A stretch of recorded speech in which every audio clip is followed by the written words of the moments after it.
Pas Kiai bilang ke sana ke saya, "Le, Cong, engki cangkolang ya Kiai ke ulama Temporjo, ke lora-lora Temporjo, malah itu banyak yang jadi saksi keluarga Temporjo itu.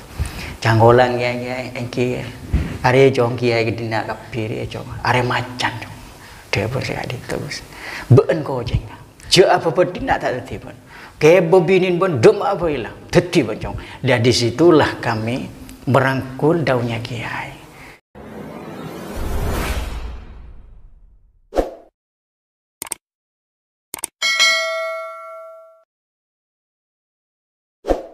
Assalamualaikum warahmatullahi wabarakatuh. Waalaikumsalam warahmatullahi wabarakatuh. Masih stay tune di channel YouTube Ar-Rufa Official. Nah, kali ini kita akan mengobrol santai dengan salah satu alumni periode era 90-an sampai 2000. Tentu bagi Anda semua, bagi panjenengan semua tidak asing lagi dengan salah satunya yaitu Ustadz Wahyudi. Kalau saya manggilnya Cak Wahyudi dari dulu sudah, dan beliau ini sudah beliau asli Bondowoso, tentunya panjenengan semua sudah tahu. Langsung saja kita akan mengobrol kepada beliau, salah satunya yaitu terkait awal mula pertama kali perjumpaan dengan guru kita Syekhul Nagajang Muzakisa itu. Assalamualaikum Cak Wahyudi. Waalaikumsalam warahmatullahi wabarakatuh. Bagaimana kabarnya panjenengan? Alhamdulillah sehat. Begini Cak, kami akan bertanya-tanya, salah satunya yaitu pertama kali perjumpaan awal mulanya Cak Wahyudi ini bisa berguru kepada guru kita Syekhul Nagajang Muzakisa, itu kejadiannya dan tempatnya di mana Cak, kebetulannya? Nggih, alhamdulillah Gus. Sebelumnya kami minta maaf yang sangat dalam, terutama Abuyah, juga Nyai Halimah, putra putri, mantu cucu, termasuk jenengan. Dari awal kami lulus SD tidak kenal beliau, masih bingung. Selesai sekolah SD, anak-anak teman-teman kami kepengen mondok, akhirnya kami tertarik mondok. Akhirnya oleh kakak saya disuruh mondok ke Jember, tapi ada persoalan sedikit keluarga. Ibu itu ada, kalau tidak salah, di Malang. Nah, waktu itu teka-teki hidup kami, tapi alhamdulillah kakak itu memaksa kami untuk mondok di Jember. Malahan sudah disiapkan sana. Kalau disuruh oleh yang mengajak ibu itu sudah beliaunya menganggap orang tua, oleh beliaunya disuruh ke Malang. Malahan disuruh sekolah, tetapi kami pikir hanya malam-malam, cuma tinggal satu malam. Ya alhamdulillah besok harinya saya ikut kakak, hanya ikut keluarga mondok ke Jember. Alhamdulillah selesai ke suanga beliau Abuya, selesai sudah dipamiti.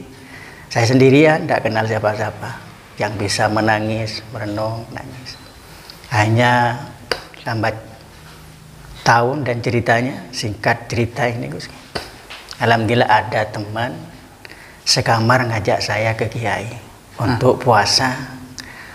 Saya ikut ke dalam. Lama-lama oleh beliau ditanyakan, "Puasa Le?" Nggih, kata teman saya. Saya tidak tahu, cuma puasa Fatihah. Tapi puasa Le? Yang jawab teman saya, "Engki Kiai." Lah saya melihat beliau seakan-akan saya tersedot. Disitulah saya merasakan punya Kiai. Di situ tersedotnya saya merasakan hawa itu kok nyaman sekali, tersedot sekali Abuya. Bukan puasanya, bukan Fatihahnya, tidak ngerti waktu itu. Cuma tersedot ke beliau di situ. Disitulah merasakan saya menemukan Kiai. Di situ nyamannya saya. Akhirnya saya terus betah di Al-Qadiri. Pada tahun berapa itu jenengan? Itu sudah, kalau tidak salah sampai masuknya 95, kalau tidak keliru sampai sekitar 4 tahun 5 tahun dari situ Itu masih sendirian terakat, Gus. Sendirian terakat sana. Mengenjoykan artinya betapa enaknya puasa itu gitu. Itu seperti ya dibimbing terus sana. Langsung dibimbing oleh beliau ya jadi kan pada waktu itu berapa orang? Berdua apa banyak orang dengan itu masih tidak ada sama sekali, cuma enjoy saya puasa sana. Dan hidup tiap hari saya puasa, tiap malam saya buat tangi gitu. Tangi lah ibaratnya itu merasakan awal mulanya itu ya Cak. Terus ini lagi Cak, jenengan ini kan selaku ya ibaratnya sudah bukan sebentar di Al-Qadiri, lama lah ibaratnya. Tentu ada beberapa hal aneh di luar nalar ibaratnya yang sampai sekarang Cak Wahyudi itu tidak bisa melupakan, bahkan sampai sekarang kenangan itu terekam memori. Salah satunya kenangan dengan guru kita Kiai Jamal Zakisa, di antaranya itu apa Cak? Salah satu. Ya alhamdulillah Gus, saya menikmati puasa itu Gus, dan tangi dibimbing terus oleh beliau. Semenjak itu kami masih sendirian, tidak ngajak seperti yang kami lama-lama tetap di Al-Qadiri, masih enjoy sendirian. Saya setiap sebelum adzan pasti saya ada di masjid, dan menikmati istiqomah sholat berjamaah sama kiai, sama abuya. Lama-lama saya 3 hari 3 malam tidak makan. Malah yang dimakan itu cuma intip, sisanya kastol, sisa yang ada di banci, anunya di kastol. Itu 3 hari 3 malam. Bukan saya punya, itu memang tidak ada uang sama sekali. Mau minta ya malu, mau hutang ya malu. Sana, ya tahan. Sana. Yang ada, saya bilang ke anak-anak, saya cari di kamar-kamar anakku ada kastol. Tapi kastol itu isinya nasi. Walaupun sedikit, pokok ada nasinya. Saya bilang, ini punya siapa kastol? Punya saya pinjam ya. Iya, nggih katanya. Nah, tapi ini ada nasinya gimana? Nggih pun gak apa-apa, bawa. Alhamdulillah makan kata saya. Gitu. Bukan saya pinjam kastol banci itu untuk masak. Bukan, tidak punya apa-apa sama sekali itu. Lah itu yang saya bawa ke dapur. Alhamdulillah. Yang penting syarat itu cuma gunakan untuk ibadah kami. Bisa kuat puasa, tangi. Lah lama-lama, keanehan itu saya sudah lemes 3 hari 3 malam. Waktu asar ingat sekali itu kejadian itu. Selesai sholat sama abuya, selesai. Saya dipandang oleh beliau. Selesai sampai pandang, beliau langsung masuk ke dalam. Anak-anak sama semua banyak yang turun. Ketika banyak yang turun selesai dipandang abuya, saya bilang matu dalam hati kami, ya Allah, saya cuma kepengin, saya seneng ngikuti sholat jamaah sama abuya. Itu toh. Tapi kasarnya itu kalau sudah Allah paham, kalau saya itu lapar gitu. Saya lemes sudah gitu loh. Tapi tetap puasa itu saya. Nah, selesai langsung saya ke kamar mulia. Waktu itu masih awal-awal di Muria, insya Allah 1 mingguan mungkin pindahnya ke sana. Lama-lama di Muria kok buka kamar, kok ada nasi 1 piring. Di situ keanehannya. Sana kok ada 1 piring nasi ini, lengkap itu. Ada semualah lengkap lauk pauknya sana. Saya tanya ke anak-anak, tidak ada yang ngaku. Sampai ke Sunan Kalijogo tidak ada yang ngaku. Sampai ke Hadam tidak ada yang ngaku. Aku pas punya keyakinan waktu itu, ya Allah, mungkin ini jawaban beliau tadi memandang kami.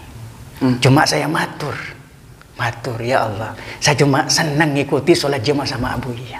Ini jawabannya. Yang saya lemes 3 hari 3 malam dikasih hadiah oleh Allah 1 piring itu. Gitu. Padahal makanan itu nggak ada yang menyiapkan ya? Nggak ada sama sekali.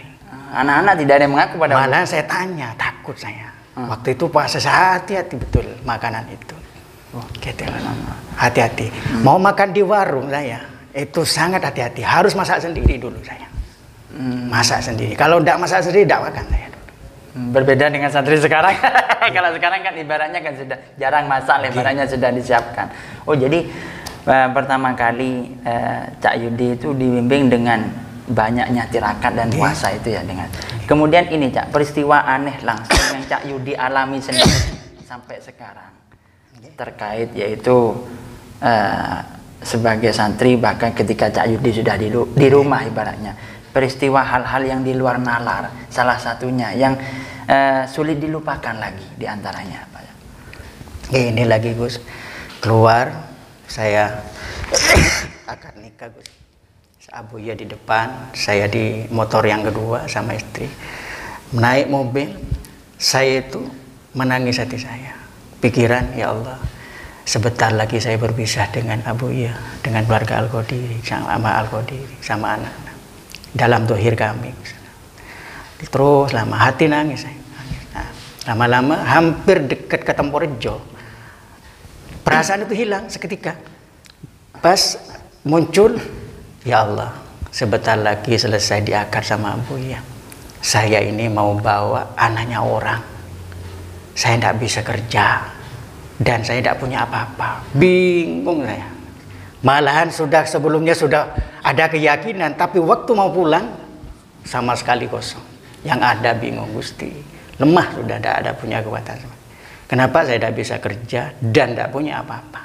Lemah sekali. Akhirnya turun. Disapa sama keluarga, tidak nyambung.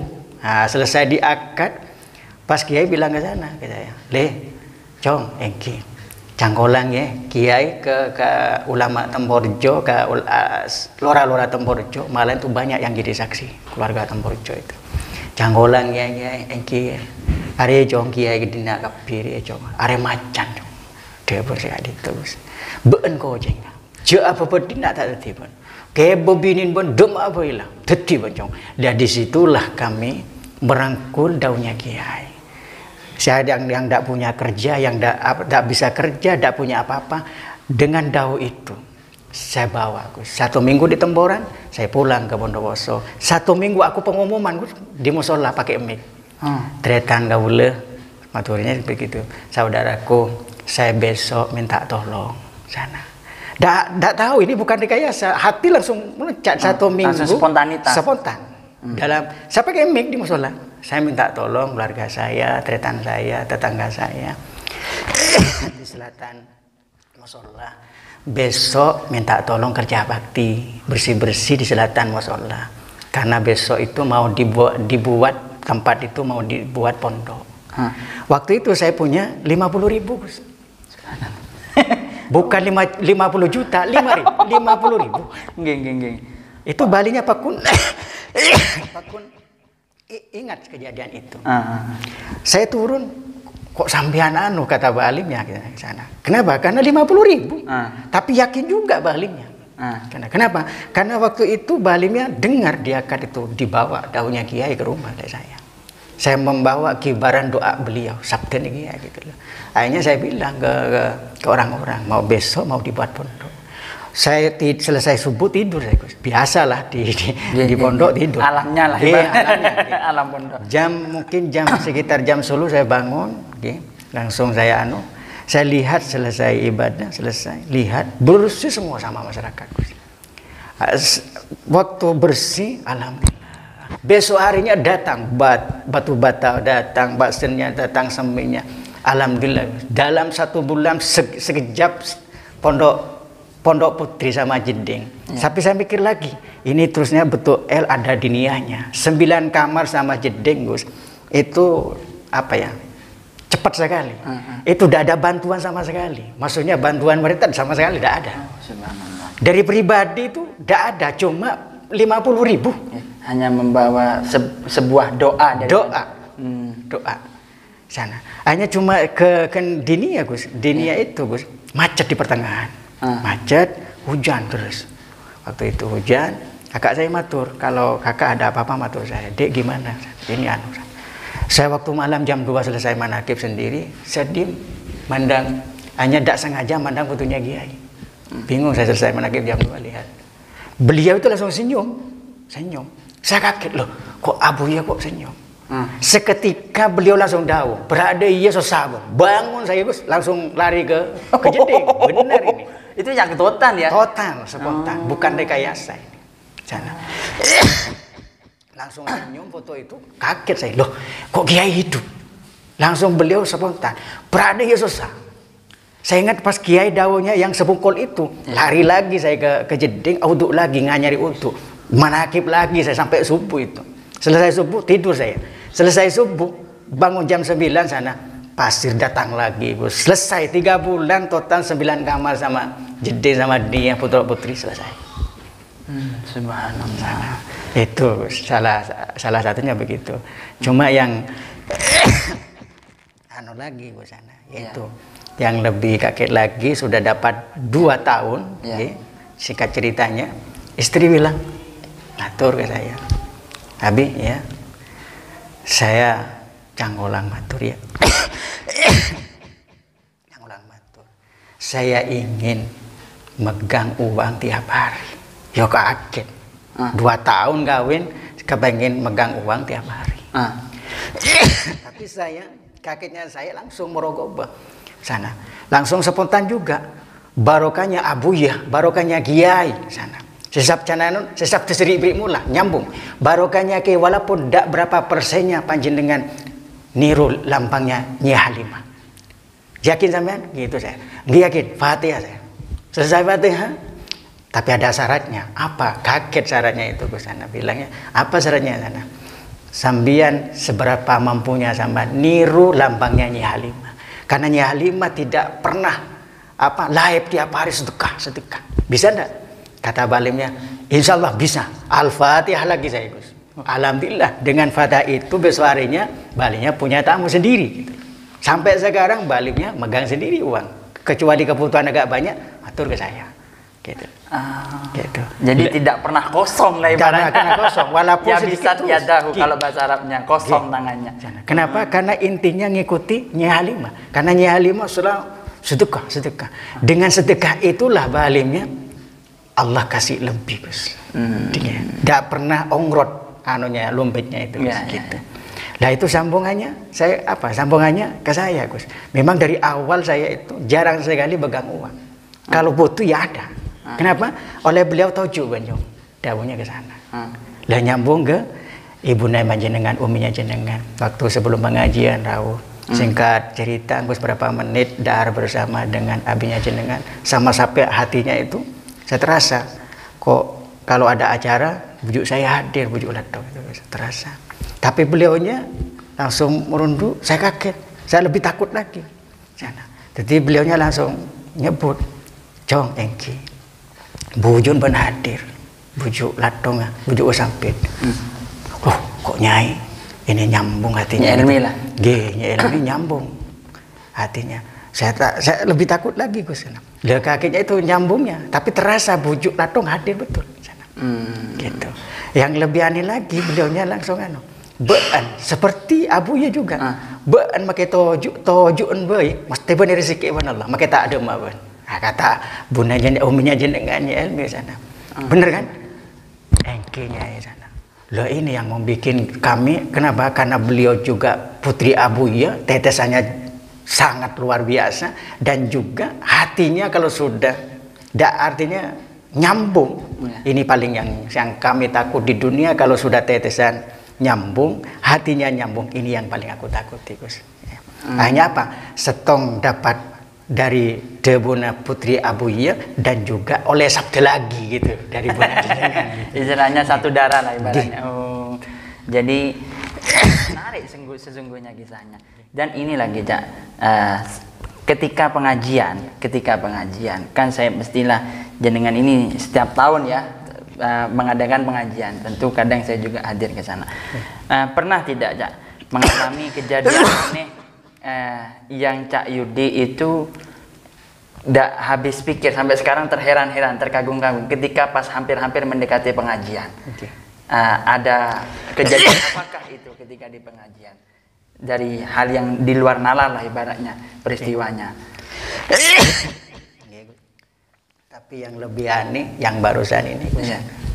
Tapi kalau ndak ada izin dan ridho Allah barokahnya Abuya, ndak tahu sudah.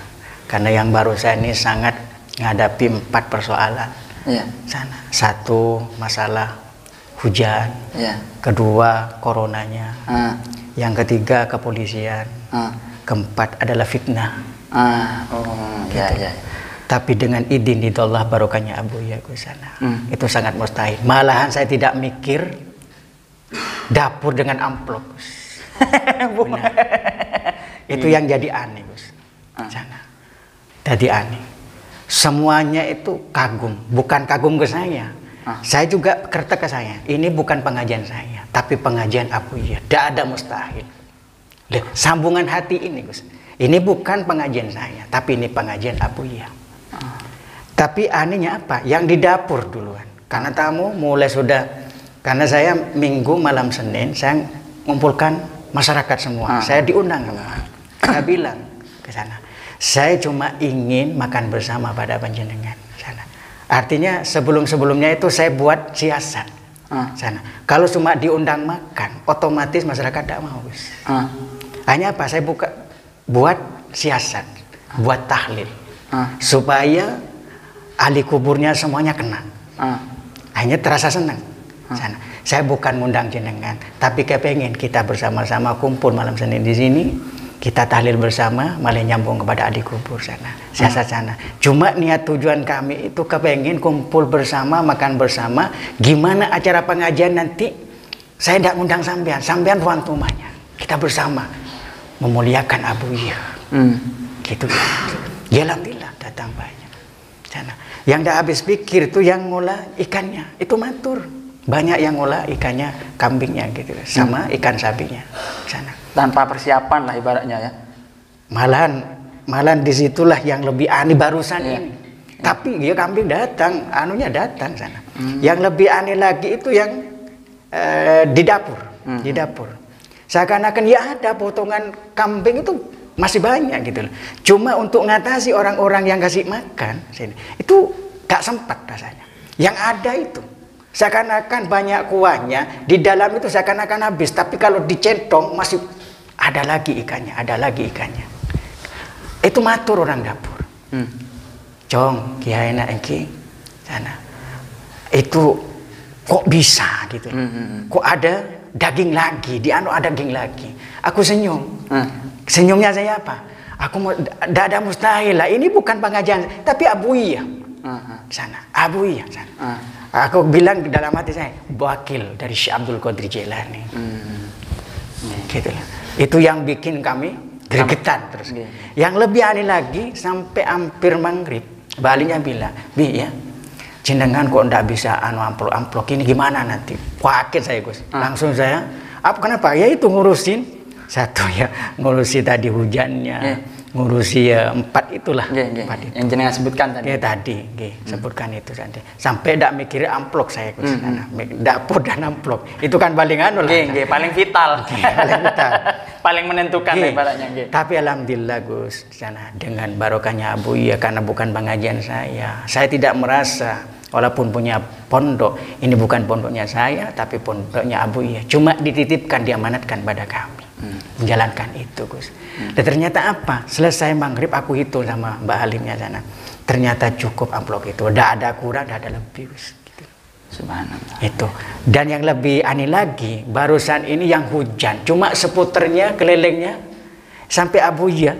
Saya nonton dia ke jeding di kamar daucong. Duri jembur ojon tapi sambil senyum sana. Tapi sampai ke tempat itu cuma putaran tempat itu dari dalam ke atas cuma. Malahan maaf gitu, tukang sarnya saja kening banjir. Bener. Di belakang pondok sana di atas itu sana ada tukang sarang juga sana. Saya bukan artinya bukan minta, tapi dia sudah menyiapkan juga untuk pengajian sana. Tapi membantu lah ibaratnya. Membantu dari kuburan sampai ke utara sampai pokok lah lingkupan pokok di lingkupan pesantren yang tidak hujan sampai ke dalam sampai di atas sana. Tapi yang luar itu pinggir hujan semua sampai yang tukang sarang kening banjir juga itu yang ada gitu. Abuya itu yang batur sana cuma senyum selesai sudah aku capek sana. Aku salamkan, aku niatkan semua itu. Kenapa? Dari keluarga saya, dari santri jamaah yang capek saya niatkan ke Abuya. Semua putra-putri beliau aku niatkan. Kenapa? Kami cuma makmumnya. Kepengen ikut sampai dunia akhirat. Gitu. Terus nih lagi Cak, yang terakhir pesan-pesan Cak Yudi. Harapan Cak Yudi kepada para santri, jamaah manakib, imam manakib, terutama kepada alumni Al-Qadiri. Pesan-pesan Cak Yudi ini harapan ke depan bagaimana? Ini pesannya Abuya, tapi khususnya pada kami dan juga pada semuanya. Daunnya beliau memang sejak dulu malahan ada ditaruh di manakiban. Daunnya beliau, daunnya Allah. Quran menyebutkan, Allah menyebutkan, Rabbi, Bismillahirrahmanirrahim, Rabbi auzi'ni ayyashkura ni'mataka allati an'amta alayya wa ala walidayya. Kata Allah sendiri, karena ini daunnya Abuya yang ngambil daunnya Allah, pesannya. Kata Allah sendiri, teruslah minta bimbingan padaku, kata Allah. Minta bimbinglah, terus minta bimbingan. Artinya jangan bosan-bosan minta bimbingan pada Allah. Kata kasarnya dalam ayat ini, Gusana. Dalam kata kasarnya, usaha kamu aku tidak. Saya kata kasarnya, usaha kamu aku tidak kecewakan. Aku bayar, kata Allah. Aku bayar. Tapi ingat, nalikana kamu sukses, kamu sudah punya ini, 30% usaha kamu. Tapi ingat, wa ala walidayya, orang tuamu, gurumu dan mertuamu. Itulah 70% yang doa selalu meneteskan air matanya, keringatnya. Kenapa? Karena orang tua dan mertua, ridhonya Allah ada keduanya, dan rahasia Allah itu ada di kiainya. Sana. Dan dengan itu Gusana, satu itu. Yang kedua, yang nomor dua, malah tidak tinggal cerita dan kelakuannya, Gus. Robbi an amila solihan wa tardo. Jadi terus minta bimbing pekerjaan yang baik walaupun sedikit, mudah-mudahan diridhoi Allah. Amin, amin. Itu saja, Gus. Alhamdulillah, jangan lupa kita dukung channel Ar-Rufa Official dengan like, komen, share, and subscribe.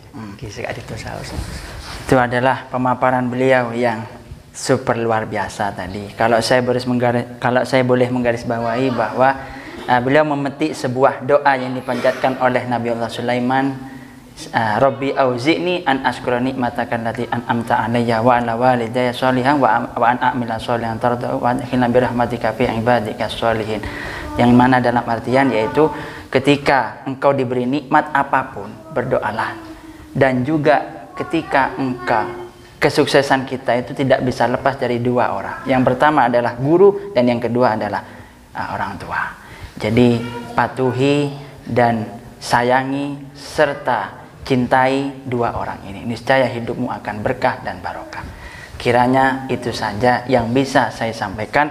Kurang lebihnya saya mohon maaf. Wallahul muwaffiq ila aqwamit thoriq. Wassalamualaikum warahmatullahi wabarakatuh. Waalaikumsalam.